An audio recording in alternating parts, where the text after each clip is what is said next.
And we have 3 sons. And at that time, they were 17, 11, and the 7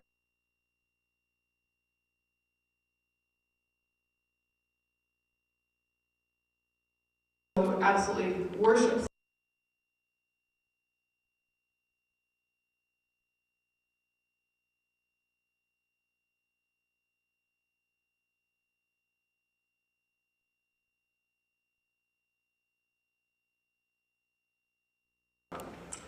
And we have 3 sons. And at that time, they were 17, 11, and the 17-year-old who absolutely worships at the feet of Elmore and Leonard and often would play a game called, if you could be on a desert island in your life, what Elmore and Leonard novels would you be allowed to have?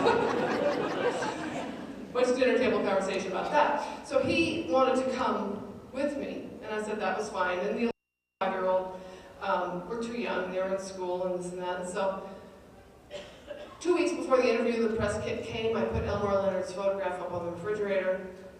The 5-year-old ignored it, and so did the 11-year-old, who at that point was very involved in studying the Russian Revolution. He had maps, he had photographs of all the Bolsheviks from books, and didn't really pay much attention to it. But on the day of the interview, when it was finished, and our oldest son and I came home, the 5-year-old and 11-year-old came in the back door. The 5-year-old said, "Who is that guy with his picture on the refrigerator?" And I said, "Well, sweetheart, that is Elmore Leonard." And the 11-year-old said, "Elmore Leonard? All this time, I thought it was Leon Trotsky."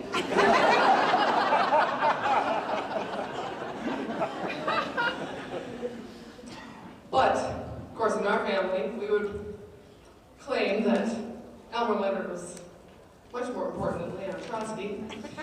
And I do want to share this biography sent to me by the Dell Publicity Department, because it truly is fascinating and will feed into some of the questions we have for the interview.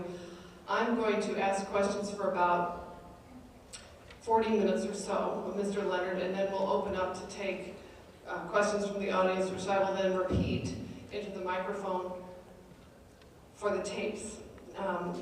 Elmore Leonard first became interested in writing when he was in the 5th grade, when he read a serialization of All Quiet on the Western Front in the newspaper.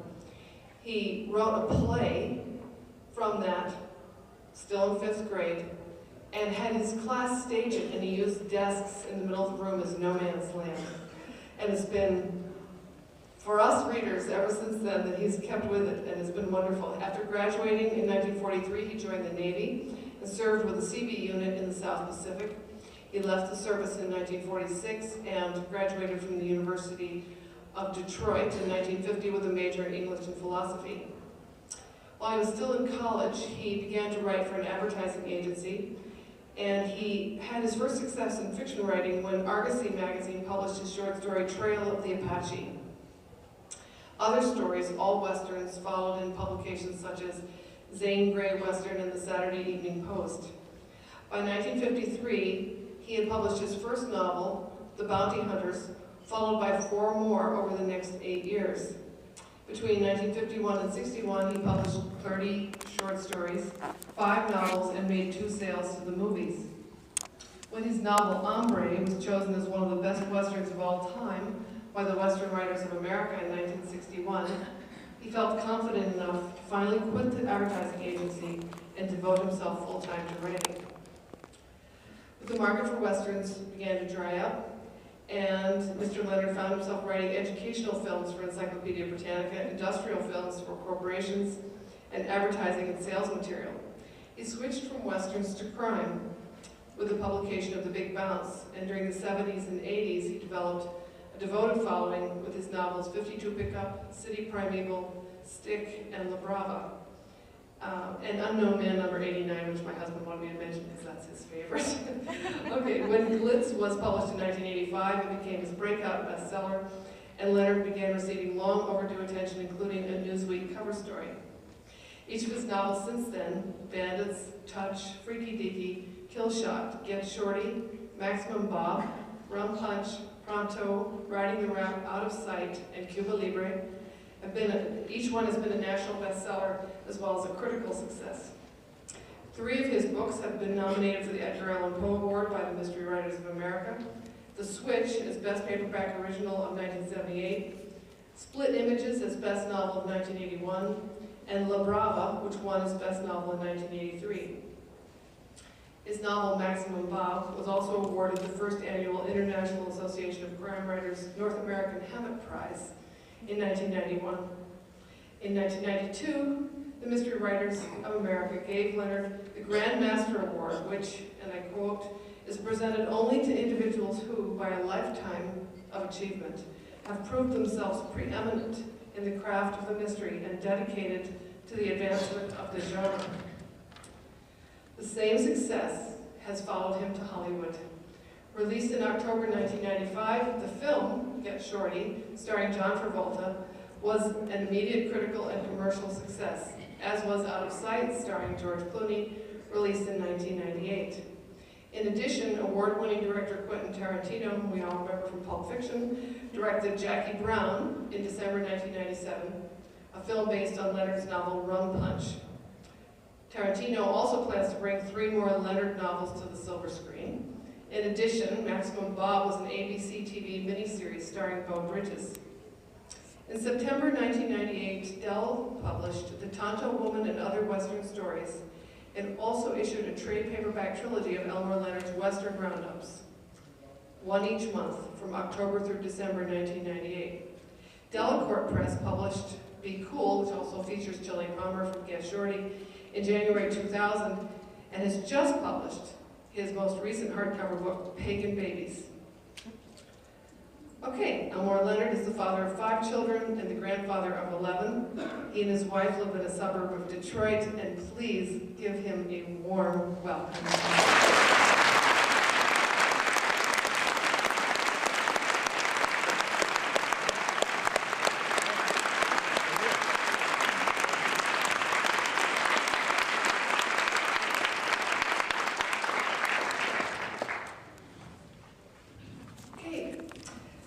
You have often said that you begin with characters, and in Be Cool, you have Chili Palmer say, and I quote, "Your story has to have an edge, an attitude, so you have to know your characters. I mean intimately, what they have for breakfast, what kind of shoes they wear. Once you know who they are, they let you know what the story is. For these characters, how do you get to know who they are? How do you begin to develop them? Do you keep files, lists of questions? How do you go about making these incredible, inimitable characters for us?" I have a notebook that I use for every book. It begins with a notebook. There's a page for names, list names. I read the obituary every morning. You don't always get a name, but they're always good names, you know. And I begin with, well, for example, Be Cool started with the idea, it's a sequel. It's a sequel to Get Shorty, because coming out of the premiere of Get Shorty, Frank Mancuso, who was running MGM then, said, "Do you think you have a sequel? Could write a sequel?" And I said, "Well, I don't know why not." But I didn't want to do one right away, so I did, I think, Cuba Libre first, and then got into it. The idea, the character Chili Palmer, who was the loan shark from Miami, gets into the movie business, feels right at home, and then now he's made, what he made was Get Shorty, but in the book we call it Get Leo. So he's made Get Leo, and he's made another picture called Get Lost. And Get Lost was a sequel to Get Leo, and he says to the studio executive, the sequel's got to be better than the original, which is what Scott Frank, who was the screenwriter on Get Shorty, told me. So I have my characters say that as kind of a challenge for myself. It's got to be better than Get Shorty. The beginning with the idea, Chili Palmer wanders into the music business and becomes the manager of a rock and roll band. That's the start. I have to find out what kind of a rock and roll band it's going to be, what kind of rock, there's so many different kinds. And I had to immerse myself in that. I had heard a lot of rock and roll, and my kids played it, but I never really sat down to listen to rock and roll. You know, I was familiar with the groups. Once I decided what the music was going to be, then the story gets going, and I decide who the characters are. I don't know, I have any idea what's going to happen. I don't know if he's going to sing in the book or not. But that's the way I start with characters, and I name them, which can take weeks for a name to really stick. And sometimes the characters won't talk unless they have the right name. In Bandits, set in New Orleans, there was a character, Frank Matisse. I thought that was a good New Orleans sounding name. That's where I was born. But he didn't, he wouldn't talk as Frank Matisse, and he was acting too old for some reason. I don't know why. And I changed his name to Jack Delaney, and I couldn't shut him up. That's my characters have to be able to talk because I move my story through dialogue. Any information, instead of me telling someone's backstory, my characters, two characters might discuss someone's backstory, or the character in question may be thinking about her background or telling someone. I want you never to be aware of me when you're reading the book. And so I've always used dialogue because I like books with a lot of dialogue from the very beginning when I was a kid, and up to the time that I discovered Ernest Hemingway. You know, in the 40s, I began to read him and noticed that he had a lot of white space on his pages. And I thought that was terrific because it was so easy to read. And I think that's why thousands and thousands of beginning writers latched onto his particular style because he made it look so easy. But then as you get into it, you find out it's not that easy, that you're using fewer words. You're making it look easy, but it's not. It's easier to write a lot of words, you know, to fill up the pages than it is to be very selective and use just the ones that do the job. Great. Besides Ernest Hemingway, when you were starting out, what other writers were formative for you in either the Western genre or the crime fiction genre? I wasn't influenced. Well, in the Western genre, when, writing Westerns all through the 50s, I hadn't read that many Westerns before, but I loved Western movies, and that's why I chose Westerns as an area in which to learn how to write, because the market was terrific. There were practically every magazine except House and Guards and women's magazines were publishing Westerns. Saturday Evening Post colliers did the men's magazines, and a dozen or more pulp magazines, the better ones paying 2 cents a word. But my first sale went to Argosy. I remember the letter from them that said, we should like to pay you $1,000 for first and second North American serial rights to Trail of the Apache. No, Apache Agent, then they changed the title. I learned early on that this happens. The next story I sold, my title was Tiswin, which is Apache Corn Beer, and it was changed to Red Hell, His Canyon Diablo. So you're at their mercy. Let's see, what was it? It was about writers who were formative for you. Oh yeah, right. Hemingway, I learned as much as I could from him, studying very, very closely his construction. But I learned soon enough that I didn't share his attitude about life in general. I certainly didn't take myself as seriously as he took himself. And I had to look for other writers. Kurt Vonnegut was one. Mark Harris, who wrote the book Bang the Drum Slowly, was another one. And finally, in the 50s, Richard Bissell.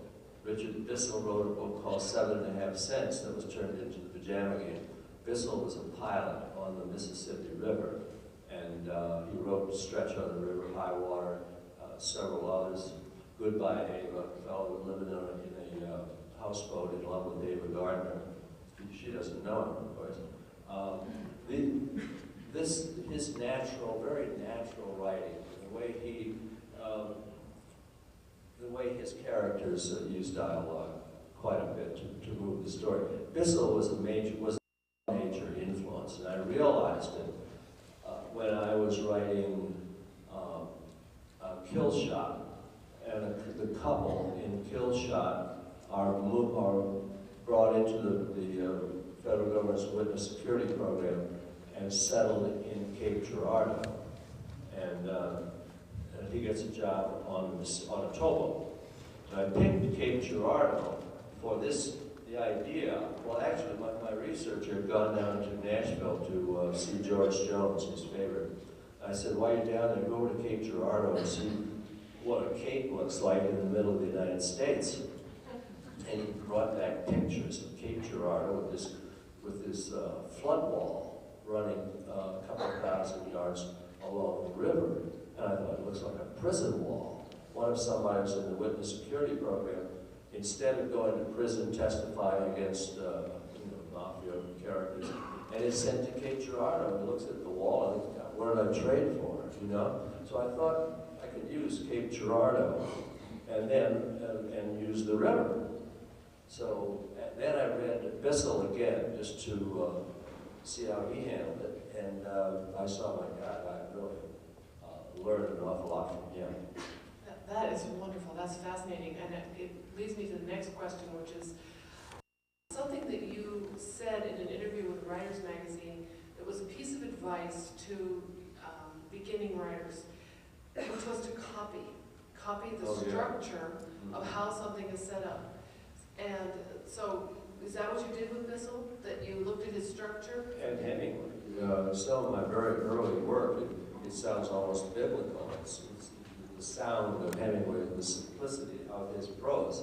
And Bissell. I think it's the only way to learn, and that is by imitating the author or authors that you like. To even put Hemingway or someone on the typewriter, your typewriter, and write take a paragraph in his book, and you write the next paragraph. But it has to be someone whose attitude you share, someone that you feel some kinship with.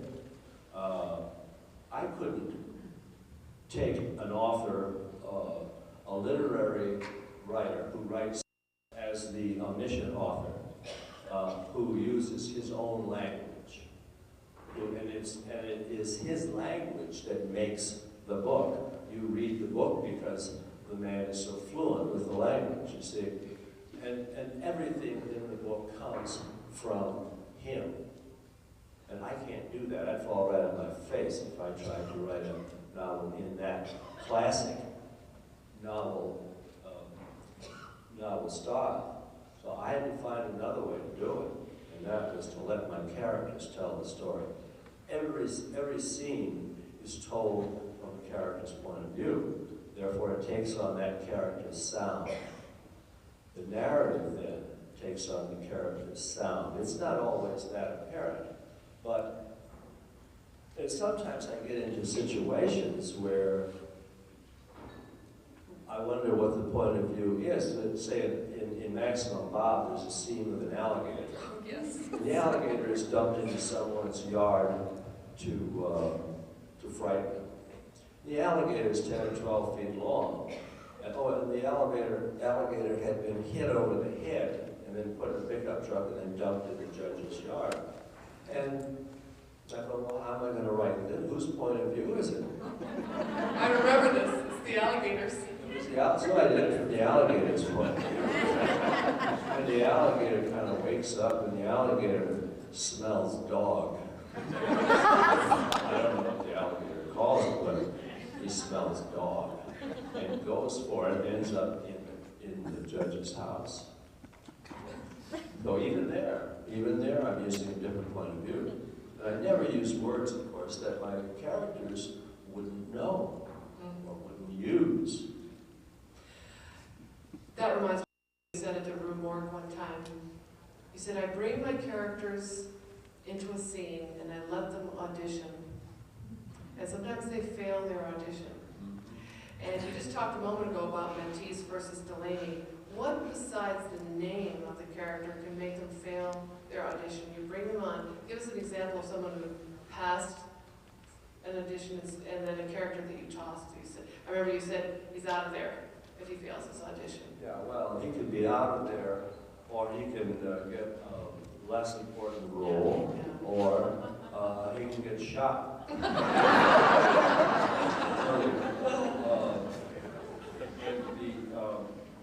Blitz, which takes place in Atlantic City, I have a detective who had been shot, a Miami Beach detective who was recuperating in Puerto Rico, and he met a girl who goes to Atlantic City to work in the casino, and he finds out a few days later that she had fallen from the 18th floor of a condominium in Atlantic City, and he goes up to find out what happened.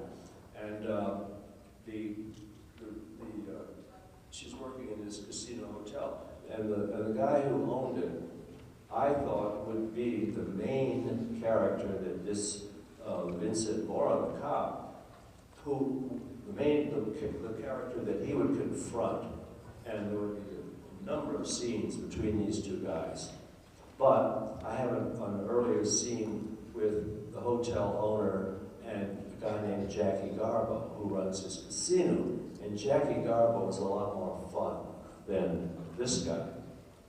Can't even think of his name, Donovan. And Donovan. So Donovan then takes on, Jackie Garbo he comes to the forefront, and now he will confront Vincent Mora, and Donovan becomes a drunk who spends a lot of his time talking to the bartender and trying to invent new drinks. And I will also change a scene. There's a scene in that book, for example, where Jackie Garbo is sitting in his office, and Donovan, his wife, Nancy, comes in to confront him about the fact that he's comping drug dealers. And Nancy has the proof. And I did the scene from her point of view, saying, if you guys, because the husband's in on it too with Garbo, if you guys are going to associate with these people, I'm going to turn you in because I'm not going to lose my license over you guys screwing up, see? So I wrote the scene from her point of view. Then I thought, well, let me try it from Garbo's point of view. So I rewrote the scene from the casino guy's point of view, and it worked a lot better because now he can see what she's doing, how she's setting up her husband, how she's making a fool of her husband. He begins to think of her as the sharp lady, and she then, her personality comes out from someone else's point of view. I thought Nancy Donovan was going to be the woman in the story, and when she and Vincent Mora first meet, they have eye contact, they're physically attracted to one another. But 20 pages later, I introduce Linda Moon, who's a lounge act. And I like her better than Nancy Donovan. Now Linda Moon comes into the story, but now I've got two good parts. Now I've got the tough woman, and I've got, well, they're both tough, but I've got two good characters then. The best characters are the ones who are not even thought of, but they wander into the story, or they have a very minor part, not even a name, but they have a line. And all of a sudden I see something in this character that I can use, that I like. I'll give him a name, some more lines, and before I know it, he's turning the plot. He's instrumental in moving the story along. I love to just sit there in the morning and not know what's going to happen. Unless, of course, I finished the day before in the middle of the scene. But I like to make it up as I go along. And I don't stop to plot at all until I get right in the middle. Because that's the toughest part, that second act. I think of books, 100 pages, 100 pages, 100 pages. And they'll come out 120, 120, 130 or something like that. So that all of my manuscripts are 340 to 360 or 70 pages. I know that I'm getting near the end when I get to page 300 or 320, and then I have to start thinking of the ending. But there are always options. There are always different ways to end the book. And you may have to go back to plan something, to fix the ending, to make the ending that you want to work. But you play with the whole thing.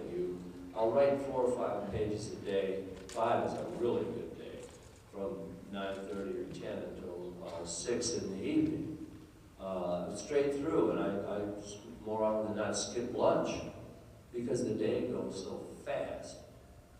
The time, I can't believe it. Because I'm in it, you know, I'm playing all these parts, and I'm having a wonderful time. I'm having fun. I'm having more satisfaction out of this than practically anything I can think of. To keep it moving and to write a scene that I think really works, that's it. You know, that's better than anything. And but then the next day, I'll go over what I wrote the day before. In fact, then I continue to, as those yellow pages pile up, I continue to rewrite little fix-it here and there, or add little bits of business. If 2 people are talking for a couple of pages, I might throw in a cigarette or something, you know, just to perhaps for a pause more often than not. The way I use he said or she said, that it's more for beats than for identification. Yeah, great. And you told me once before that you work on yellow pads. You write out longhand. Yellow pads that I have printed, they don't have lines on them. Oh. And I write longhand, I write and cross out. It's easier to cross out writing. And I started doing that right in the beginning of the 50s, because it just took so long to X out the lines. This is ridiculous. So I started writing in longhand with a 29-cent scripto. Now I use a $150 Mott. I think I deserve this. But I do have a typewriter, and I'll write, and then I'll put it on the, I'll write a paragraph or 2 or a page or 2, and then I'll put it on my typewriter. I have an electric typewriter. I don't have a computer. I'm not technically adjusted to using things like that. That's perfectly okay. Just keep putting out those books. So, well, okay, halfway, yes. I want to get back to Bandits, which is one of my favorites. And you have a character in Bandits, Roman Catholic nun, Sister Lucy. Yeah. And she's so strong. And she's really this conscience of that novel. I felt that way to me. It draws people to herself, as the psychic does, who's a true psychic in writing the rap. When I was reading Writing the Rap, I thought, oh, this is not a real psychic, but then she's a true psychic. And even the wife in Killshot, I thought was another one of these strong spiritual women. And I'm wondering, where do these women come from? Because it's unusual, I think, to have such a fully developed female character in what's often thought of as more of a men's crime novel. And these women are wonderful. Where do they come from? Well, I don't think of a woman as a woman. I think of her as a person. She's not the girl of the book. She's a person, you know. And I don't have her thinking any differently than I do. So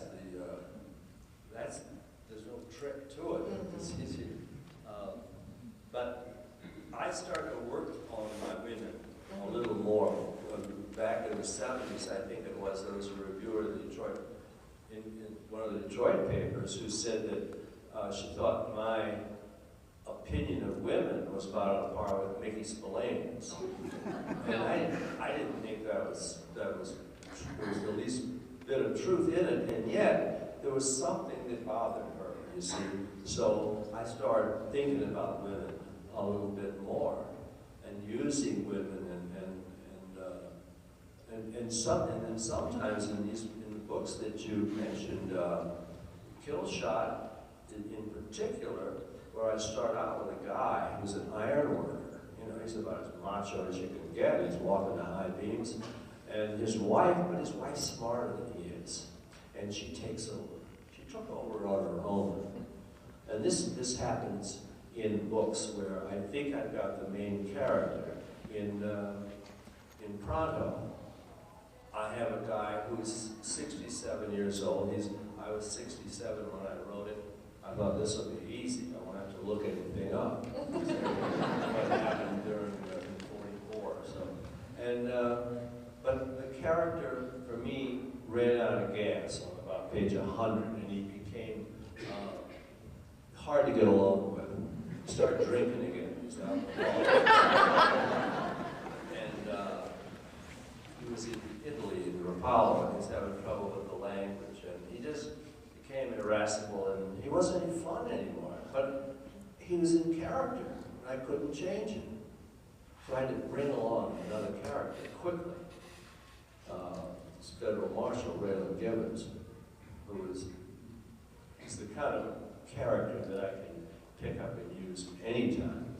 In fact, I used it in the next book, Right in the Rap, because in Pronto he was introduced on page 42, something like that. But okay, I'm going to start with Raylan in the next book, and he'll obviously be the main character this time. So I open with a scene where Raylan is interviewing the psychic, Dawn Navarro. I'm not sure she's that psychic. I think she's kind of psychic. She convinced me. I thought, I loved the scene. The scene worked fine. But then I thought, wait a minute. He's there looking for someone. I've got to tell why he's looking for someone. But I don't want to tell him. I want to show him. So that meant I had to write chapters leading up to it. And the chapter with Dawn Navarro becomes chapter 10. Right. And then I still don't have Raylan Gibbons in chapter 1 because of, well, the story. And so I was signing books, I don't know, somewhere. And somebody asked me, whatever happened to Dale Crowe Jr. from Maximum Bob? Because he had just kind of taken off in a Cadillac and disappeared. And I said, I don't know, but he'll be picked up, don't worry. This is like 2 years later. And I thought, well, wait, what if I have Raylan pick up Dale Crowe Jr. somewhere in Florida and bring him back to Palm Beach County? And this will demonstrate who Raylan Gibbons is and how he operates. So I did that. And New Yorker picked it up as a short story because it stood alone.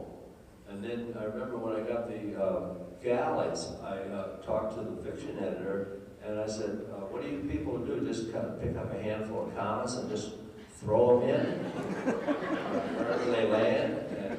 And this has always amazed me, this is kind of an aside, that publishers and magazine people, they have their own style, punctuation style. I think, well, what about my style? If you're going to buy me, you've got to take my style along with it. I'm sorry, I got off. You mentioned that you use a researcher. Yes. And I was wondering if you could tell us about your getting an idea for a book, and then the kind of direction you give to the researcher, the kind of work that he does. And you have mentioned before how then you refine the questions when he comes back with material. Could you just walk us through a book on how the example I don't know why I always think of is Rum Punch. I said, I'd like to do a book about a bail bondsman. Find me a bail bondsman who will be willing to cooperate with us. A bail bondsman in Palm Beach County. So Greg Sutter, who is here, went to Palm Beach County. In fact, I think he was living in Florida then. And talked to several bail bondsmen until he found one who understood what we were doing and was willing to cooperate with us and who read. And bail bondsman had been a school teacher, high school teacher in Ohio before. And So Greg talked to him for a couple of days and recorded all the information that he needed. In fact, I think he videoed it too. And then transcribed it and showed me the video. And now I read, this is what a bail bondsman does. This is his day. And then I go down and talk to the bail bondsman. And not to use him, but to use his environment, his office, and talk to him a little bit more about it, his work. Then, when I get into the book, I can rely on this bail bondsman. I can call him up with something specific. A character is stopped for apparent drunk driving. They find a pistol in his car, and then they look him up on the crime computer and find out that he had been indicted early for selling machine guns. What's the bond? And he just says right away, 10,000. So I've got that, you know, and used it several times in that book. Did the same thing with probation officers. So I used a woman probation officer. More current project where I said, I think I want to develop a main character who is a high diver. A guy who dives off the top of an 80-foot ladder into a tank of 8 or 9 feet of water. Find me a high diver. So he finds high divers. So, a few weeks later, we're in Panama City, Florida, talking to high divers. Because I'm a high diver, this guy's, he's kind of a show-off, but he lives on the edge. You know, everything he does from that height is going to be risky. And so I'm developing now a character who's a high diver. And I want to throw him into Civil War battle reenactments. And, well, in Pagan Babies, it opens in Rwanda because I was fascinated by what was going on in Rwanda during the genocide. And so I developed a character who's a priest, or maybe he isn't a priest, but he's in Rwanda. I think, well, who's the woman? Well, I had originally started thinking about insurance fraud investigation. I didn't want to do an investigator because I don't do that kind of a, you know, you're more like a private eye than anything else, and I don't do the story like that. I thought, well, wait, how about the one who's committing the fraud? And then that led to something else, which led to a woman who's in prison who does stand-up comedy. And she comes out of prison to get back into stand-up comedy, and she meets the guy who you don't know is a priest or not. And that's the opening of Spring Baby, sort of about 50 pages or so. And that's the kind of a situation I like, that I can challenge myself to make it work. But it never seems that difficult. I mean, once they meet and start talking and find out what each one's game is, then something's going to happen. She uses material from the prison, so I said to Greg, I said, if you can find me a prison, a women's prison, and we have a good friend who's a judge in Florida who arranged with the superintendent of Broward Correctional, which I think is a medium security prison for women. So we went down there, and the superintendent asked for volunteers. 15 women were waiting there in the room when we walked in. And I said, well, ladies, what's funny about this joint? They all said almost in unison, the guards. And of course, the things that the character is Debbie Dewey, the things that she would use now in her act, prison material, are not funny to the inmates. But I found out things about what irritates them. That's what I really wanted to know, what irritates them. Yeah. That's great. Well, let's talk about the movies for a few minutes. I see one of our esteemed local authors, Ed Bryant, is in the audience. Wave, Ed.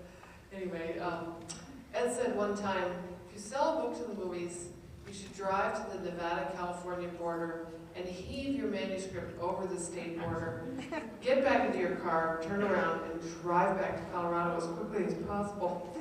And what I'm wondering with Get Shorty and Out of Sight, well, let's start with Get Shorty. How were you involved in, I know Scott Frank wrote the screenplay, and Barry Sonnenfeld did a fabulous job directing. Were you involved in that project, the making of that project, anything from casting to writing at all? No. And I didn't want to be. In 1993, I worked with Bill Friedkin on a script that he wanted to do at Paramount. And that was the end of it. I didn't try. He and I would sit there and plot, and that's my least favorite thing to do, to plot with someone. I hate to plot alone. I had a story for him which involved money laundering. A couple $1 million sitting in a particular house in Miami Beach, and it has to be sitting there. It'll be gone in the morning. Somebody's going to pick it up, take it to Panama, and by the time it comes back around the world, it'll be clean. He said, no money laundering, no money laundering. And I said, well, I don't know, why is it a couple $1 million? That's the reason, and it's sitting in cash. And he said, well, let's think about it. But I knew he didn't want to plot, and I didn't either, so I said, I'll call you. So I went back to the hotel, and my agent said, go home and write a book. You don't need to do this. You don't like to do it anyway. And I said, I'll give it 3 hours. If I don't have an idea in 3 hours, I'll leave. Well, I went to bed, and I woke up at 5 o'clock in the morning. And I thought, okay, I'll do it now. And I had the idea in 5 minutes. But I had to wait 3 hours to call Bill Friedkin to tell me the idea, and he liked it. Well, but the script is sitting there on the shelf at Paramount.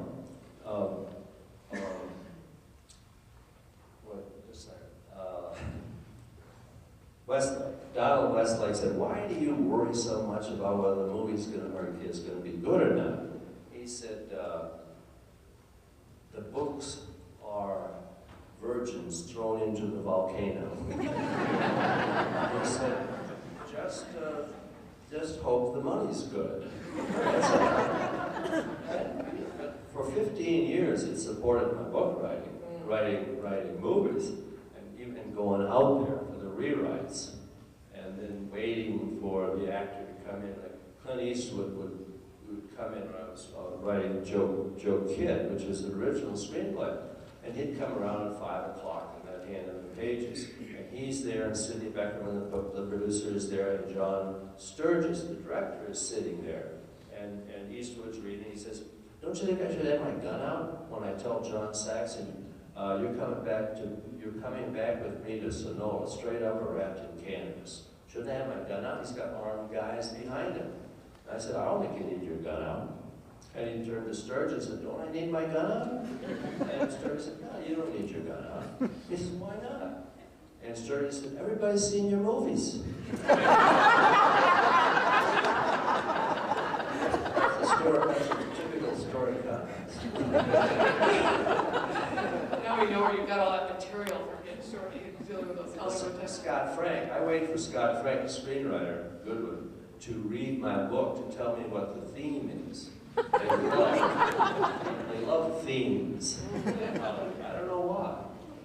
That's great. Well, I have a question about Out of Sight then, because I thought that was a brilliant movie that Steve Soderbergh directed, and I'm wondering, there's a different ending in Out of Sight, the movie, from the ending in the book. And I'm wondering, did you write that new ending? Did the screenwriter do it? It ties up, a loose end. The book, yeah. Well, the book ending is not visual. Mm. She's on the phone talking to her dad, and says, "I'll be home soon." And the movie ending, we see George Clooney put in a van, and he's going to be taken off to prison, or he's going to be taken somewhere. But who gets in the van? Samuel L. Jackson, this little cameo part. Samuel L. Jackson has escaped from 9 different prisons. We find out in about 30 seconds. So that it gives, and Clooney loves the idea that here's an escape artist, and so that it gives the picture kind of an upbeat ending that there's hope that maybe Clooney, the character Jack Foley, will escape again from prison, you see? And I said I disagreed with that ending. I disagreed with Scott Frank, and there was something else I disagreed with. But I said, you know, it's her story, and Scott said it's her book, but it's his movie. So did he write it, or did you? He wrote that ending. Oh yeah, I didn't write any of it. No. Okay. But he would call me from time to time to think, to ask me what I thought. He said, how are they gonna, he says, in the trunk, how are we gonna see them in the trunk? Yes, You know, they're in the trunk, in the book, they're in the trunk together for 10 pages or so. And, but you have to see them in the movie. And the director at first thought that he would shoot it screen black, but that wouldn't work, not for him. And it's a 6 or 7 minutes scene in the movie. And I told Scott, well look, that you've got all that law enforcement equipment in the trunk. There's got to be a flashlight there. Just pick up a flashlight. And he would call me every once in a while. I think he would have found the flashlight without me.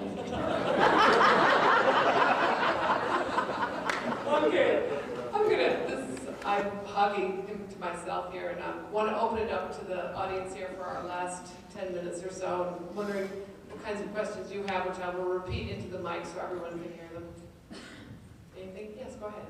What kind of influence did George Higgins have on you? Oh yeah. Well, the question is, what kind of influence did George Higgins have? And did you know him? And did Yes. you know him? Yeah, George Higgins set me free. I mentioned these earlier writers that really got me going. Because by the time my agent in Hollywood called me one day and he said, have you read Friends of Eddie Coyle? I said, no, what is it? He said, get it and read it. And I think Friends of Eddie Coyle is the best crime book ever written. It was just reissued. I wrote the introduction for it.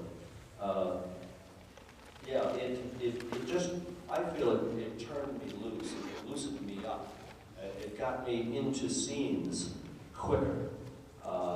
And it loosened me up with my language. I wasn't quite so concerned with what my mother thought.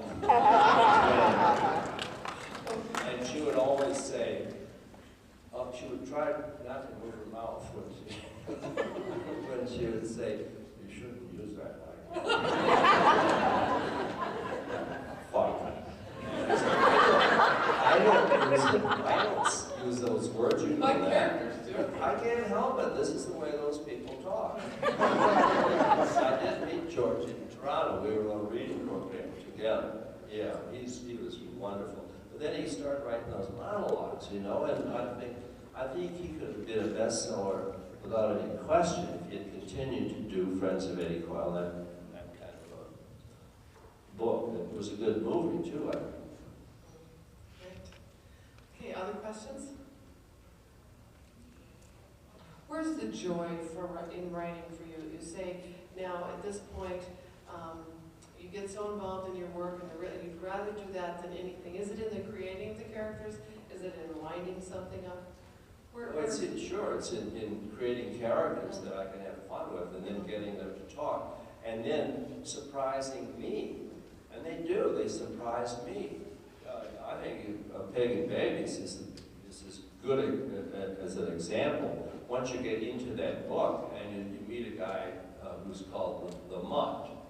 And the Mott he works for the mafia at first as an enforcer, and then when we meet him, he's working as a bodyguard for a guy who's running a restaurant in Detroit that the mafia has in their clutches. And the Mott is probably as stupid as anybody you've ever met in a book, and yet everything that he does makes sense. It just happens to work. And I had so much fun with him. He was a great character. Mm. Now, you mentioned with Be Cool that you had been asked to write a sequel with Chili Palmer. Yeah. And what I'm wondering now is, when you're writing, I'm say with Pagan Babies, for example, do the cinematic possibilities come to you immediately, or, I mean, do you see things visually as a result of working with Hollywood and wondering about things like that trunk scene? Do you worry about the movie at all? It's not a question of having worked in Hollywood that it looks as though it could certainly work on the screen. It's just that this is the way. In the very beginning, when I was writing westerns, I was aiming to sell to the movies and make as much money as I could.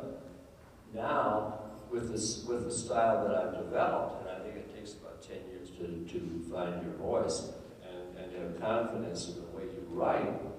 Now, writing the scenes with dialogue, the studios can't help but see a movie in them, you see? But once you take it, the 360 pages down to 120 pages, shooting script, an awful lot of good stuff's gone. But so Sonnenfeld and Barry Sutton and Steven Soderbergh saw ways to keep it. Right. To keep it. Great. And that's by concentrating on the characters. They were fabulous. Yeah. Let me ask you about the patois, which you have mentioned before. You say when you're developing dialogue, which is you do so beautifully in the books, that it's not like a normal dialogue between people because that's too boring, but that you do try to boil it down and have the voice come from the character. And yet people, you say, have asked you, do you hang out with criminals? How do you get that patois down? How do you get that patois down? Well, I don't hang out. I don't even drink anymore, so I don't hang out in bars. But I was in the Navy. I was an enlisted man in the Navy. I was with the construction battalion. I worked construction after.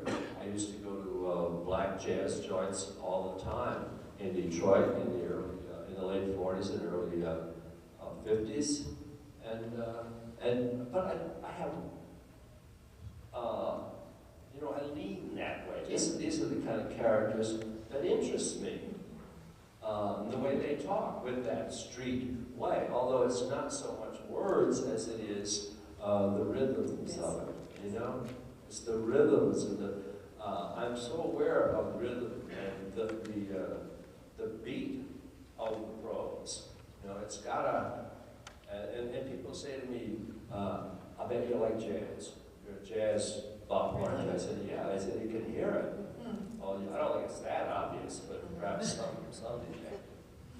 I noticed that actually myself at the end of Blitz, when she's taking the safety, I don't want to give anything away, he says, oh, he said, are you sure? And without that second he said in there, it doesn't have that kind of musical flow that you're talking about. Yeah. And I learned that from Raymond Carver. Oh. Raymond Carver will use he said almost next to each other. Da-da-da-da, he said. And then there's almost an automatic pause. right, beat. And he said, that's just for beats. It's not for anything else. Right, that's great. By the way, if anyone does have a question, go ahead. Do you have a favorite character? Do you have a favorite character is the question. Do I have a favorite character? Well, a lot of them are the same guy with different names. That's why I never had a continuing character, because my agent prevented that. When I did write a continuing character in '81, I took the cop from City Primeval in 1980, and then I sent it to my agent in Hollywood. He says, you've got to change the guy's name because United Artists owns him, and we can only show this book to UA. So I changed his name, and I've had the same character to appear maybe twice, and 3 different guys who have appeared twice. I have one character, Raylan Gibbons, that he was in a movie, but I sold it with the understanding that they could not own him.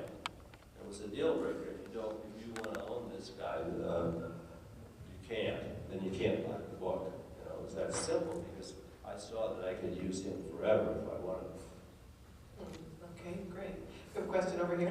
You were talking about having the same character with different names. The thing that I've noticed is you have different characters with the same name. You've got, you know, Ray Nicolette and Ray Gibbons and Jack Foley and Jack and Bandits and, you know, at least 3 Karens. And Yeah, I like Karen. so and kind Jack. of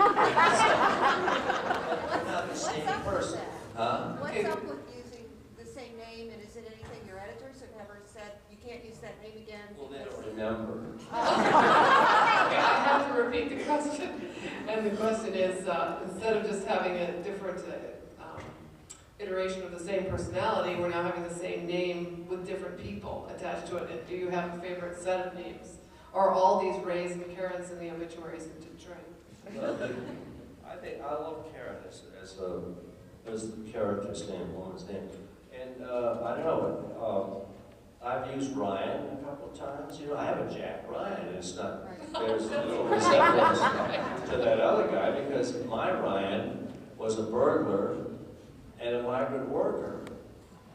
I don't think it was that other one. You know? I just have to get, but I don't use a continuing character, of course, because then I can't sell to the movies. That's simple.